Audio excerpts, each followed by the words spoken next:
Malabar gold and ಡೈಮಂಡ್ನಲ್ಲಿ ನೂತನ ವಿನ್ಯಾಸದ ವರ್ಜಾ ಇದರ ಬಿಡುಗಡೆ ಸಮಾರಂಭ ನಡೆಯಿತು. ಉಡುಪಿಯ ಹೆಸರಾಂತ ಮಲಬಾರ್ ಗೋಲ್ಡ್ ಅಂಡ್ ಡೈಮಂಡ್ಸ್ನಲ್ಲಿ ವರ್ಜಾ ನೂತನ ವಿನ್ಯಾಸಗಳನ್ನು ಅನಾವರಣಗೊಳಿಸಲಾಯಿತು. ರೂಪದರ್ಶಿಯರಾದ ಉನ್ನತಿ ಶೆಟ್ಟಿ, ಜಿಸ್ಟಾ ಶೆಟ್ಟಿ ಮತ್ತು ಮೇಘನಾ ಅವರು ಅನಾವರಣಗೊಳಿಸಿ ಶುಭ ಹಾರೈಸಿದರು. ಬೆಳ್ಮನ್ ಗ್ರಾಮ ಪಂಚಾಯತ್ ಉಪಾಧ್ಯಕ್ಷೆ ಸಹನಾ ಕುಂದರ್ ಮಾತನಾಡಿ ಸಂಸ್ಥೆಯ ಸಾಮಾಜಿಕ ಕಾರ್ಯದ ಬಗ್ಗೆ ಮೆಚ್ಚುಗೆ ವ್ಯಕ್ತಪಡಿಸಿದರು. ಕಾರ್ಯಕ್ರಮದಲ್ಲಿ ಶಾಖಾ ಮುಖ್ಯಸ್ಥರಾದ ಹಫೀಜ್ ರೆಹಮಾನ್, ರಾಘವೇಂದ್ರ ನಾಯಕ್, ತನ್ಜೀಮ್ ಶಿರ್ವಾ ಹಾಗೂ ಗ್ರಾಹಕರು, ಸಿಬ್ಬಂದಿ ವರ್ಗದವರು ಉಪಸ್ಥಿತರಿದ್ದರು.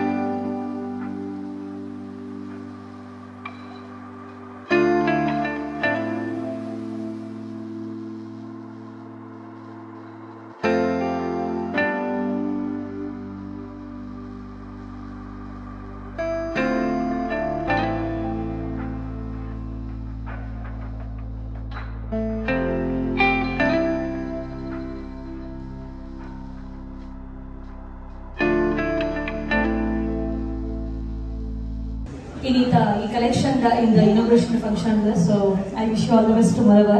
Malabar ಬಗ್ಗೆ like proud on myself because ಖಾಲಿ jewelry shops ಮತ್ತೆ ಇಂಚಕೇನಂಡ only for business, but Malabar ಅಂತ ಇಜ್ಜಿ and ಮುಟ್ಟಡ್ತು ತಿನಾಲು. So ಇದು ಗೊತ್ತು ಮಸ್ತ್ ಚಾರಿಟೇಬಲ್ ಟ್ರಸ್ಟ್ ಮಸ್ತ್ ವರ್ಕ್ ಮಲ್ದಿರಾಕಲು. ಈವನ್ ಕೊರೋನಾ ಟೈಮ್ ಮಾಡು ಎಂಕ್ಲನ ಪಂಚಾಯತಿಗೆ ಬರ್ತದ ಎಂಕ್ಲನ ಪಂಚಾಯತ್ ವ್ಯಾಪ್ತಿಗೆ ಮಸ್ತ್ ಹೆಲ್ಪ್ ಮಾಡ್ದರ್. ಸೊ ಈ ವೇದಿಕೆ ಅದಕ್ಕೆ ಮಸ್ತ್ thanks ಬಂದ್ಬೆ. So Nikolo profit oriented itself, service oriented la ullar, which is very important. Society lo to pona kali duddu manpare gattu duddu manchida patadu tinodige IT puna khushine bete.